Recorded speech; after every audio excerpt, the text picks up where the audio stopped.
Hey, queens. Hey, kings. What's up, good people? I am Sharrona Reaves. You are listening to These Three Things podcast. And I already know I'm not even going to waste any time. I'm going to get right into it. I know I'm 2.5 weeks into this episode. And I know that I promised that I would at least be every other week. I don't know if it's going to make any difference to y'all, but just so y'all know, in the process of me not getting an episode out, I have moved from Savannah, Georgia, which is where These Three Things podcast originated in July of 2020. My pod baby celebrated a birthday while we were on break. And, I wasn't really on break while I was just basically getting moved and transitioning here back to Tennessee, where I'm from. My pod baby turned 3 on July 21. So let's give a shout out to my pod baby. She has stuck by me in times when I just didn't want to have anything to do with podcasting. And she waited patiently for me to pick my microphone back up and decide that, hey, you know what? I still have more to talk about. I still have more people that I want to talk about stuff with. So this episode today is going to be just me. I want to fill you guys in on a couple of things. The title of this episode is called The Evolution of These Three Things podcast. So I want to tell you how in the past 3 years, my show has evolved and why. I want to talk about some other things too, like women just evolving in general and what I've learned about that over the 3 years of doing These Three Things podcast. I want to talk about the end times and some of the things that we're seeing right now and us being in the end times. And I'm going to tell you guys about a dream that I had about Christ returning about however many years was it? It was 2011, if I'm not mistaken. August of 2011, I had a dream about God returning. I'm going to tell y'all about it. If I have any dream interpreters on here, hit me up. These Three Things podcast at gmail.com and break it down to me. I mean, I think it's pretty self-explanatory, but just the dynamics of it all is pretty amazing. And I ended up reading after I had the dream some of the stuff that's actually in the Bible of what I dreamed. I had not read it prior to, but it led me to go read Revelations and almost like I saw it in a dream. Okay. Which I don't dream like that, but I'll get into that as well. I want to talk about Sex in the City. If any of you guys are watching that, the new Sex in the City, and just like that, I want to talk about something that just happened on the latest episode that I thought was just, I know Charlotte's pain. I know how Charlotte feels, and it was very relatable. I want to talk about that. I want to talk about the Beyonce concert. I also went to the Beyonce concert in my transition from Georgia to Tennessee. I want to talk about when the next episode is coming out and what that episode is going to be out. I've actually already recorded that episode and I need to go back and edit it, which I will try to do as soon as possible to get out to you guys. I'm not even going to say a date because y'all don't trust me at this point anyway, and that's fair. For almost a century, Scarrett Bennett Center's historic Gothic campus has been a choice location for dream weddings in Nashville. Consistently rated one of Music City's best places to get married by The Knot, Wedding Wire, and Toast of Nashville, Scarrett Bennett Center offers 3 timeless venues for your wedding: a 20-person elopement chapel, a 300-person wedding chapel, and a breathtaking garden. From rehearsal to reception, Scarrett Bennett Center is ready to help you create the intimate, historic wedding of your dreams. Visit our website at scarrettbennett.org/weddings for more information. So let me go ahead and talk about the evolution of These Three Things podcast. Okay, so when I started These Three Things podcast in July of 2020, I was 1 year out of coaching women's basketball. And a lot of my experience when I was coaching was Black women, we were just not very supportive of each other. We were clicked up, we were linked up, and I stick with my clique, you stick with your clique. I'm going to look out for my clique. I don't really know you. We don't really talk like that. Maybe you had a recruiting battle with somebody and now they don't like you, that type of stuff. Okay. I actually really thought that was just, relevant to women's basketball. But having conversations with my friends who are executives in the corporate world shared with me a lot of the same sentiment, that they could be one of two Black women in the whole office and they don't even talk to each other. They don't even speak to each other. As I say this out loud, that still drives me crazy. I don't even understand the mindset of that. If I don't like you, it's usually because you've done something to me. I don't just walk around in life not liking people just because I don't like you. Now, I have definitely been around people that our personalities just don't vibe. Like, you're cool people, I'm sure, for a different type of, person. But the way I move and just my personality and the way you move and your personality, we don't really mesh well together. So we don't really hang out like that. It doesn't mean I don't like you or wish you bad or want to sabotage you or talk about you behind your back. We just don't vibe like that. I think that's all people, all races, all cultures. Okay. So I created these 3 Things podcast because I was like, there's got to be something out there for us Black women to listen to and really try to see how much alike we are and how much a lot of times we're all fighting the same battles. And if we ever could really get on the same page with each other, how many doors we could open for the next sisters, for the young sisters that are coming down the pipes. The more we clench our hands and try to be the only one and try to be the best one and try to be above each other and queen being each other, it's a lot harder for us to achieve anything or to be more than just one of us. And so that was the intent of these 3 Things podcast. And my attempt to make it a show for Black women or a podcast for Black women wasn't a snub on white women.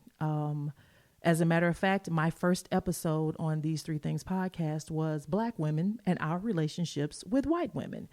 And I wanted to talk about the dynamics of it. We were going through a time where we had just experienced the death and the murder of George Floyd, the murder of Ahmaud Arbery in 2020. There was a lot going on. I mean, Kobe Bryant died in a helicopter crash at the beginning of 2020. Like 2020 just turned, it really was a change in just everything about how we have known life and a pandemic. Let me not leave the pandemic out.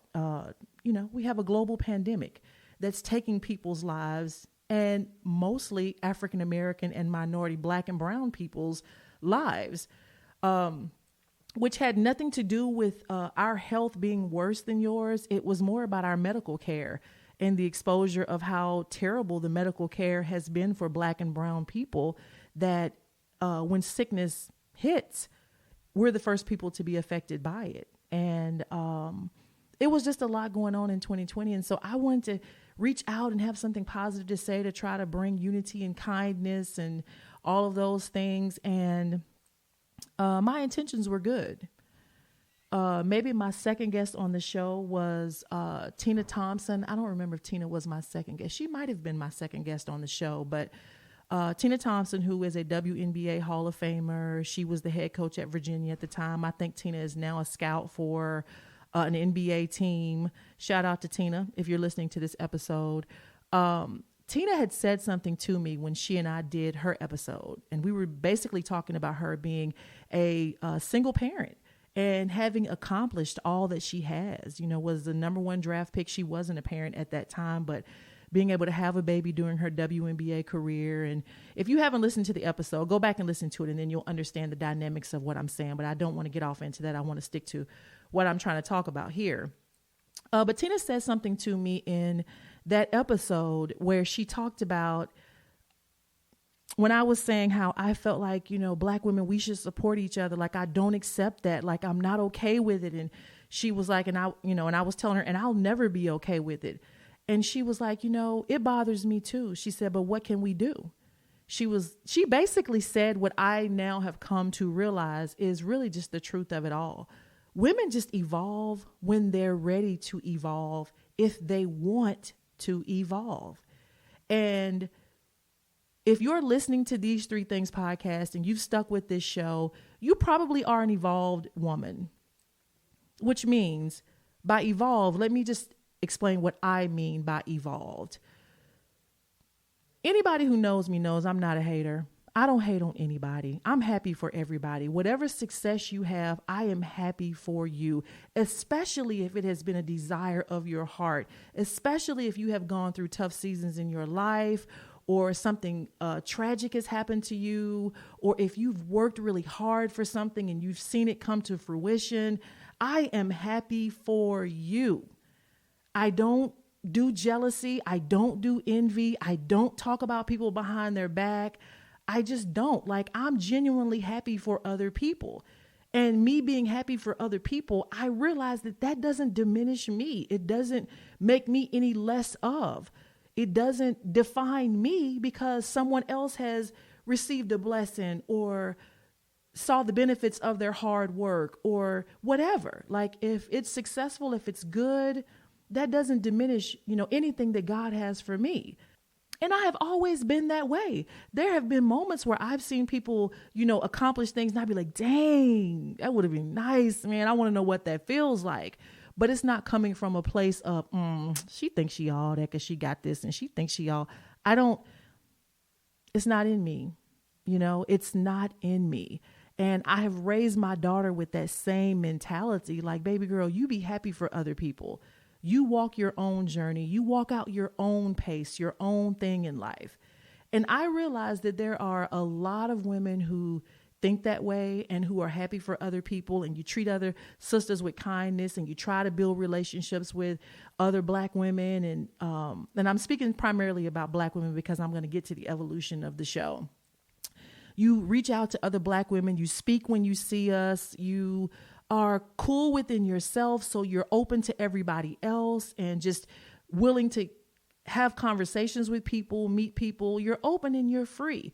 Basically, you're well within yourself. Life is not perfect for you, but you're well within yourself enough to the point that you can be happy for other people, and you're not in constant competition with somebody else about where they've reached in their life to where you've reached in your life. And I have understood that for as many of us who are in that space, it's a whole slew of us that we just not ready yet. We're just not ready. We have to compete with everybody. We got to be the biggest personality in the room. We got to come into the situation trying to run the show. I'm going to be better than you. I'm going to show you that I'm better than you. I'm not happy for you when you get it. I'm willing to sabotage you if you get it before I think you should have gotten it. I actually don't even think that you deserve to have it. All of that. People just genuinely not happy for other people. And I think what's happened over time is what turned to anger and disappointment in these 3 years of these three things has basically turned into sadness. I think that it has made me sad that there's so much that happens in the lives of Black women. We are molested at a rate that is 3 out of 4 Black girls have been molested. I remember it used to be 1 out of 3. Now it's 3 out of 4 Black girls have been molested at some point in their lives or have been sexually assaulted at some point in their lives. And we deal with a lot. It's not easy. We deal with colorism.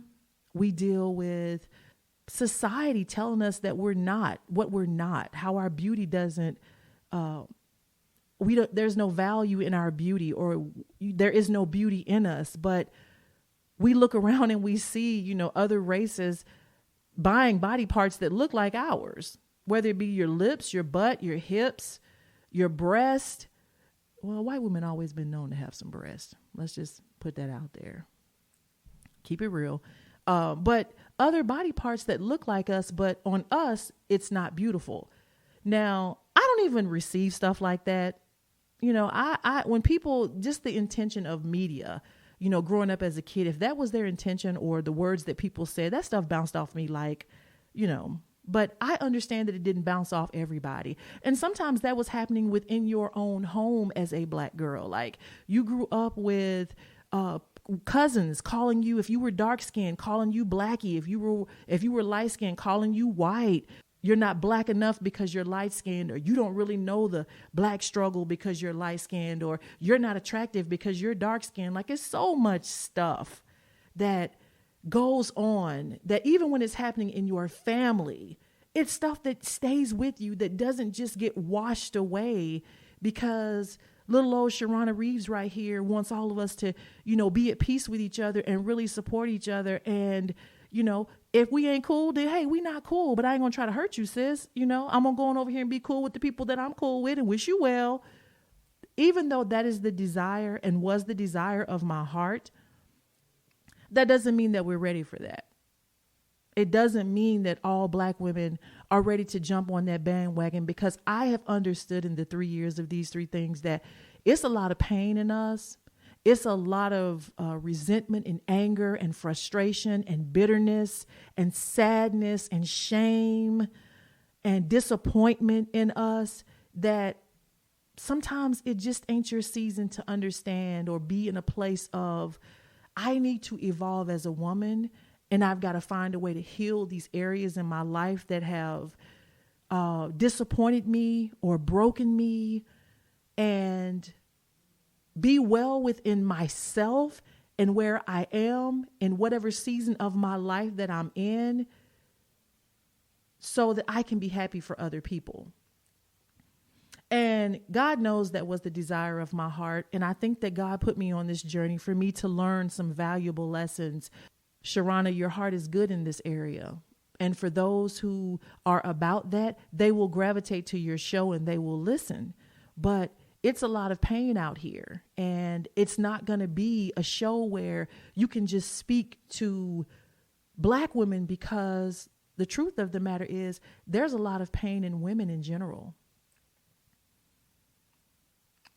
And that's just the point of it all. It's just a lot of pain in women in general. And I have a lot of men who listen to the show who reach out to me and tell me that they're listening to the show and that they've learned a lot about These Three Things podcast and women, and that they've learned a lot about women on These Three Things podcast and how we feel and what we think, and, just what's happening in our bodies hormonally and all of the things like, sexual liberation and all the things that I've talked about on the show that they've learned. And I've decided, and I don't know when I actually publicly talked about changing it, but I think maybe I mentioned it on an earlier episode.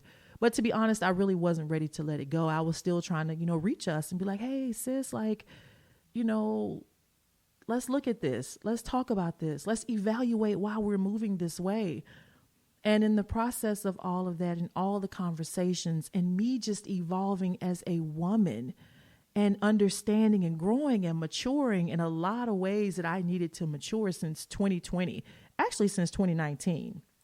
But the show these three things is for everybody. These three things is for black women. These three things is for white women, black men, white men, Hispanic women, Hispanic men, Asian women, Asian men, you name it. Listen to These Three Things podcast, because what I'm going to do on this show is I'm going to talk about what's good. What's that scripture in Philippians where it says whatever is true, whatever is noble, whatever is worthy, whatever is of good report, whatever is lovely. We're talking about those things. I'm going to talk about those things, and I'm going to try to uplift people. And I'm also going to talk about other things on the show that I feel like, that's maybe problems in our society that we need to talk about and we need to address. So These Three Things is evolved. I still have a love and a passion to see black women, African-American women, however you want to call us, be more in unity with each other. And I really want to see us more than anything be well within our souls, be well, get into therapy, heal your stuff, y'all. We all got stuff. We all got stuff that we have had to fight through, to push through, to pray through, to cry through, to therapy through. I'm all of those. I just mentioned I'm all of that. And, life is a fight. Life is a fight.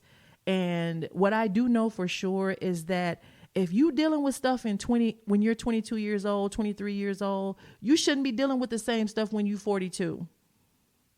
You haven't evolved. And so the goal is to evolve. And so that's what these three things needed to do. It needed to evolve and speak to everybody. I want to be open to everything. And I feel like that's really where spiritually I'm being led, is to be open to people. And I will be the first to say, I have not had the best experiences with white women. I'm just going to put that out there and keep it a buck. So you white women who are listening to this show, I have not had the best experience with you guys. I have literally spent most of my life like, you cannot trust them.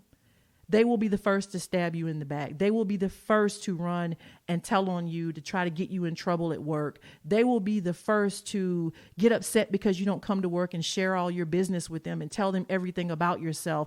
And so now they see you as somebody who is a secret keeper and she's not part of us and she doesn't want to be around us. Like, my experience has been that a lot of white women feel like that the world revolves around them and how they see things and how they feel another person should be, without understanding that I don't need to be policed by what you think I should be.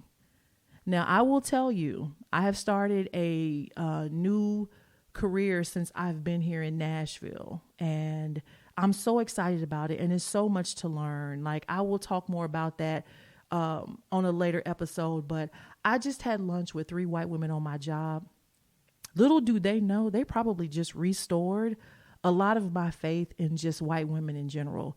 Like, I felt like I had known these women my entire life. We were all around the same age. We were all experiencing the exact same things, going through, different things at different seasons, but some of us have passed through it. Some of us are now going through it, just talking openly and freely.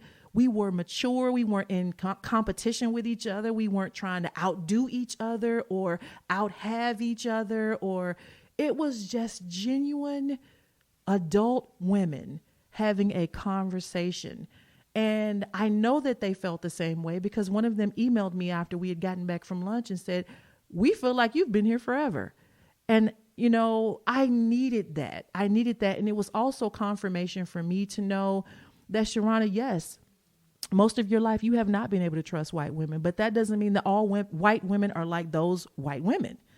You have to open yourself up and have a spirit to get to know people and let those people prove to you who they are without coming in kind of with your guard up, looking at them sideways and side-eyeing them because I already know your kind.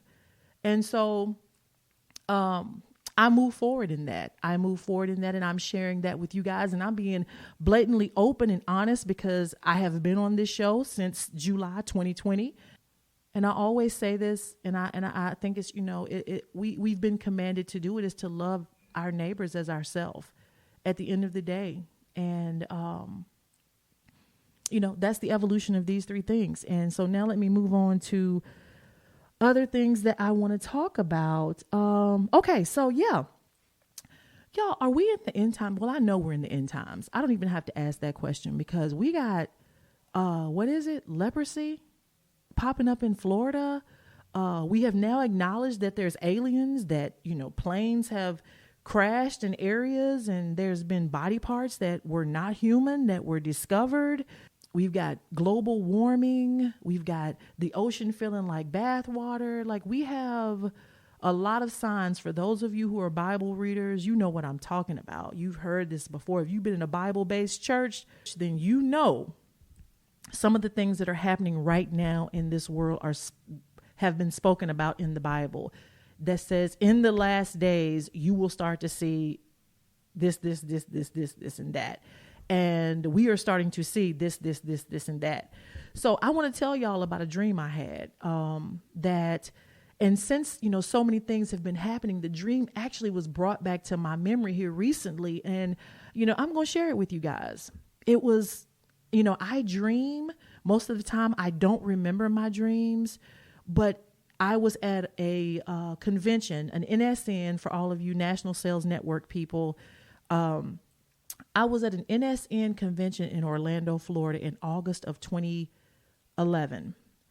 And I was there by myself. A lot of people told me that I should be there and I should go to it. So I signed up to go to it. And one night in my hotel room, I'm asleep. I'm in the bed just sleeping, and I have this dream. Okay, so in the dream, I'm at my mom and dad's house in Murfreesboro, and I'm standing out in the driveway, and I don't know whose car I'm on, but the door is open, and I'm in between the door and getting in the car, and I put my elbows up on the hood of the car, and I'm kind of just sitting there, and I'm having a conversation with somebody, and I don't know who this person is, and I'm having this conversation with, but all of a sudden it was day. It was right at the time where we were going from, it was dusk. It was right at dusk, like right that little hour or 2.5 or so before we go from day to where it's dark outside. And so we're at dusk, and I'm sitting there talking to this person with my elbows up on the hood of the car and kind of with my fist in my chin, just kind of sitting there having a conversation. And all of a sudden, the sky starts to turn a light pink. And it was almost like it was a wave that just ushered itself right into the sky. Like it was a floating wave of just like light pink that just started to light up the sky. And it would wave and it would clear out. And then like the next thing would happen would be another wave coming from the same direction where the pink got a little darker. Another wave, the pink is getting darker. Another wave, the pink turns into a light purple. Another wave, the purple starts to darken. With each wave, the sky is changing. And it was almost like it was preparing to present something, which is what I understood after I had the dream. But during that time, I'm just like, I'm thinking in my mind in the dream that we're about to have a tornado. Like it's about to be some type of massive weather situation that's about to happen here. And when the purple got as dark as it could be and it looked like the sky was black, out of the sky comes this massive body sitting on a throne of glass with a white robe on. Now, in this moment, because I'm a Christian, I understand that this is Jesus, but I'm shocked. I'm in my mind, I'm thinking I actually live to see Christ return. Now, this is where the dream takes off into like, it'll give you cold chills. Probably as I'm talking, some of you will get cold chills. So as Jesus bursts through the clouds, he's on a throne of glass and he's in a long white robe and he's massive. Like he is so massive that literally the world became a thimble in his presence. Like I could see China from my driveway in Murfreesboro, Tennessee. Like in his presence, the world was so tiny, like every nation you could see like before you. It is strange. I can't even put it into words, but it was like we were all there, like all people, all parts of the world were all in one space in his presence. He was so massive. And his arms were resting on like the arms of this throne of glass. And his hands were hanging over the ends of the arms of the throne of glass. His skin looked like the color of my skin, maybe a little lighter. His skin was a brass look. It was really, honestly, a little lighter than my skin color. And he's sitting there. I couldn't see his feet because his robe covered his feet, and I could see him up to his shoulders. But I was scared to look up because he was so huge and massive that in his presence, I bowed. In my dream, you guys, when I looked around, everything was bowing. The trees leaned over. The grass was bowing. Everything.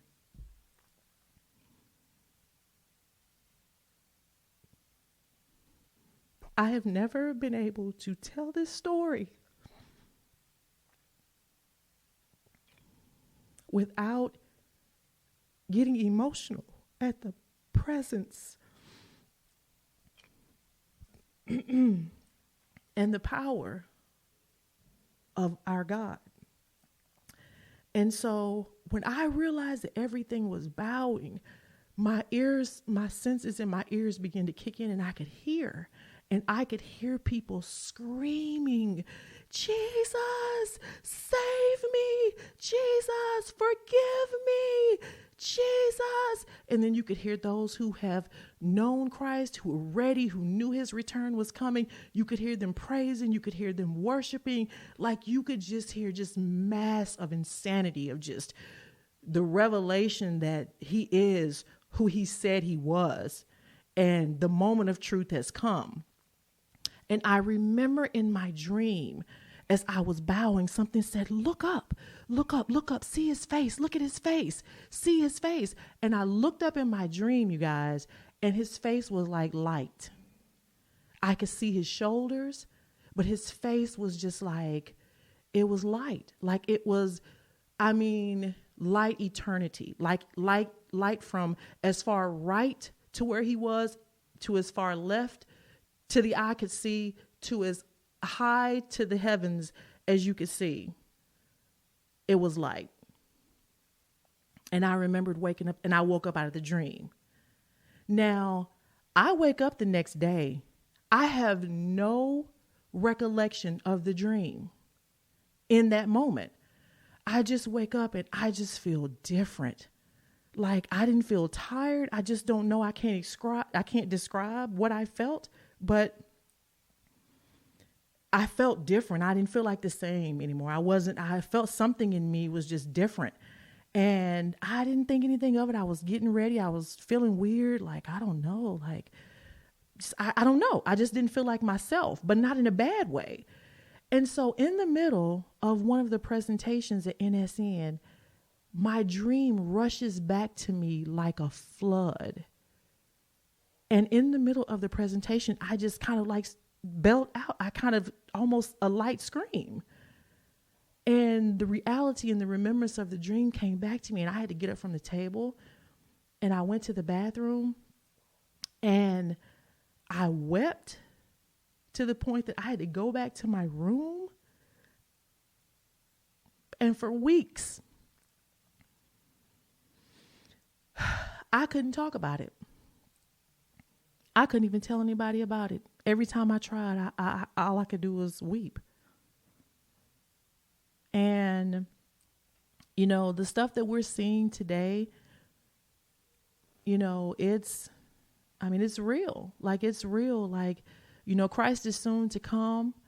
You know, I have said this a million times on These Three Things podcast, that These Three Things podcast is not a podcast where I'm talking about preaching, you know, to anybody. Although I am here to encourage and to enlighten and to build up and to also tell you that I am a child of the Most High God. And if you are not saved, I encourage you to seek God, to get to know him. I pray that you have an encounter with him and that you will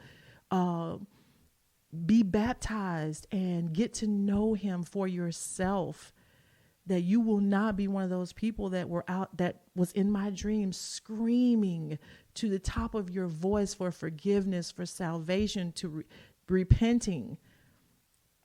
And, you know, that's all I really want to say about that. But I just, you know, like I said, with the weather and the ocean and leprosy and, you know, aliens and AI and all these things that are coming towards us, you know, just the division of people and the hardness of hearts and the anger in you know, this country and the wars and it you know, I don't know how close we are, but we're in it.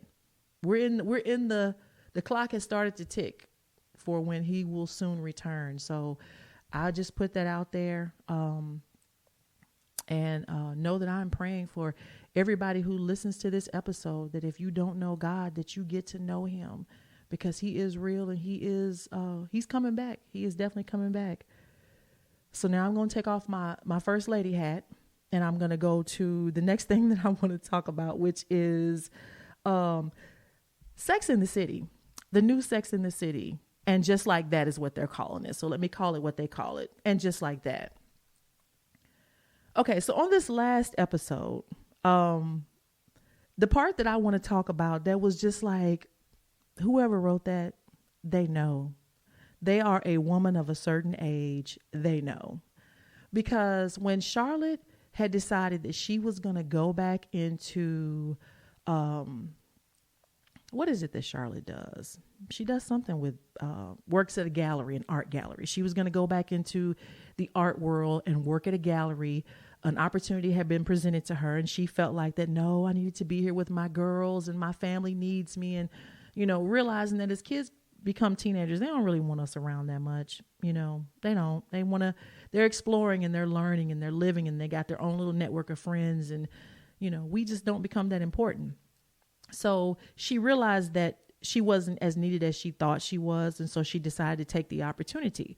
Well, years ago, when Charlotte used to work at the art galleries, I mean, she was, you know, petite and had this tiny little waist, and, you know, she had her little outfit and her look together. And that's just how she represented herself as, you know, a woman who worked in that arena. And so in her mind, she's still that woman.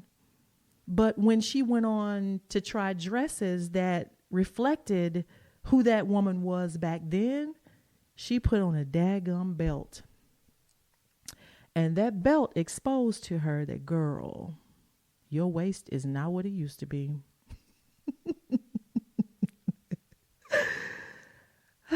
Your waist is not tiny, honey. Your waist is no longer tiny. It ain't, you don't have Dunlap and you don't have a muffin top, but it ain't as small as it used to be. And I could identify with that moment like nothing else. Like, I had to laugh out loud and I just had to give a clap watching the episode. To kudos to whoever wrote that scene and whoever put that in there, because that's a real woman's moment when you become a woman of a certain age and you want to put on something that you've put on a million times before. And you know, this is your look, like this is your thing. And it doesn't look how it used to look. It doesn't look bad. And most people will say that it doesn't look bad. But for you and how you're used to seeing yourself, it just ain't it. It just ain't it. And there's that moment when you have to accept that, okay, I'm going to be okay with this little bit of pouch I got right here, and realize that, okay, I'm a woman of a certain age, and it's okay if it doesn't look like it did when I was 20 or 30 or maybe even 40. I'm okay with that. And so I just thought that was so powerful. And I just wondered how many other women who watched that had that same, like, yes, girl, I feel you. Like, I know what it's like when it just don't look like how it used to look. And it ain't even really that bad. But to you, it just is a moment where you realize that, yeah, the body's changing. And I don't think that I can even do the work that it would take to get back to that, because my body is just not that body anymore. And so I just thought that was really profound. I thought that was great writing and loved it and wanted to share. Okay. Something else I wanted to share with you guys before I tell y'all what the next episode is going to be about and get out of here. I went to the Beyonce concert in Nashville. For those of you who have been to the concert, the Renaissance tour, you already know. You already know. I mean, I'm speechless, and this was weeks ago. Still, just to the talent that this woman is. And for all of you people who are out here, saying things about Beyonce as far as her being demonic and all these type of things, listen, let me just say this. First of all, I don't know why we come for our own like that. Like, Taylor Swift is a bigger star to white people as Beyonce is to black people. Well, I don't know if Taylor Swift is Beyonce status, but to a lot of white people, Taylor Swift is it. So much that she did maybe 5 shows in Nashville and they were all sold out. People coming from everywhere to see her in concert. So let's just say she's pretty up there. They don't come for their people like that. They respect the talent and the work ethic. I don't know what people want from Beyonce, but Beyonce has given us documentary after documentary of how she's been doing this since she was a child. If you've gone to any Beyonce concert, this woman is up and moving and giving you a whole show from the time she opens to the time she closes. I remember going to the Formation tour. I was exhausted after the first hour. I had to sit down. I couldn't even stand up anymore. And she came back out for a whole nother hour and danced her behind off. Now, she's not doing all that dancing in the Renaissance, but I'm going to tell you, you ain't missing it. And I love to see Beyonce dance, but you're not missing it in Renaissance at all. It's eye candy. It's so much to look at. You don't even know where to look. It's backstory. I didn't give y'all any visuals or any videos for the Renaissance album. So you're going to get everything in this show. And man, did she give it. It was amazing. It was amazing. And the atmosphere in the stadium was love. It was just acceptance. It was just joy. It was happy. It was good. It was just like people were there just to see this huge talent that, happens once in a lifetime perform. The anointing that is on her, that God has given this young lady, that we get an opportunity to go and witness and see. And whatever it took to become, who she is and what she does and the way that she does it, I don't know if God can give it to a whole bunch of people, and I just respect it. And I don't worship her. I'm not a part of some cult for Beyonce. I am a woman who can acknowledge the talent and the greatness of another woman and just say, she got that. She got it. I mean, when she says she's one of one, she is one of one. Okay. And so if she's coming near you and you haven't gotten a ticket and there's still tickets available, go and see it. You owe it to yourself. And tell me if whatever stadium you saw her in, if the atmosphere wasn't love and joy and peace and acceptance and energy of fun and people just there to respect this talent and just sing to those songs that we all know. So shout out to Beyonce, girl. You the girl. You the woman. You be. Okay. And so let me get out of here. The purpose of this episode was to really talk about the evolution of these 3 things and the direction that the show is now going to go. So you're going to see a lot of different content than what you've seen before on the show, but it's okay. I've explained to you why you'll see that content. My next episode is going to be an episode that I am so excited to share with you guys. It's with my nieces and my daughter. Okay.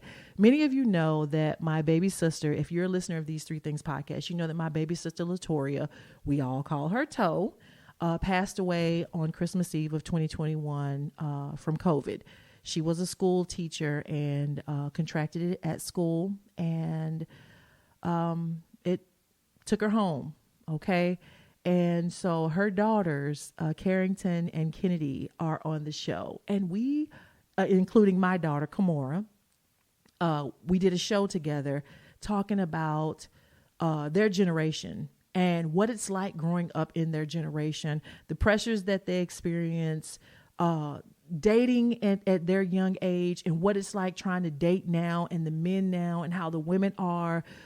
Being in college, my daughter just graduated college. My niece Kennedy just finished her freshman year at the University of Memphis. And my niece, Carrington, is in her junior/senior year in college. And, just talking about the different phases of that, and what life is like for them. We talk about, where is God in y'all's generation? Is he still around? Is he still relevant for you guys? Everything. We talk about everything. We talk about So much AI, you name it, we talk about it. And I think it's just such a really great episode to help us understand this generation a lot more than maybe we have tried to. They just not playing. They not going. The stuff that we accepted in my generation from adults, even when we knew adults were slimy and not right, and some adults, not all, were slimy and not right and crooked and dirty. We just tolerated it because we were raised to just respect adults. This generation is not going for that. They could care less. Like, if you're slimy, we telling you slime. Like, and that's just what you need to know. I'm not saying I necessarily agree with it, but it is what it is for them. And I'm going to share that in the next episode of These Three Things podcast with my daughter Kimora and my nieces Kennedy and Carrington. And so look forward to that episode coming out soon. I'll definitely give you guys a heads up when it drops so that you'll know. But you can always go to Apple or Spotify and subscribe. And as soon as the episode drops, you will know. I love all of you who, by the way, listen on Pandora.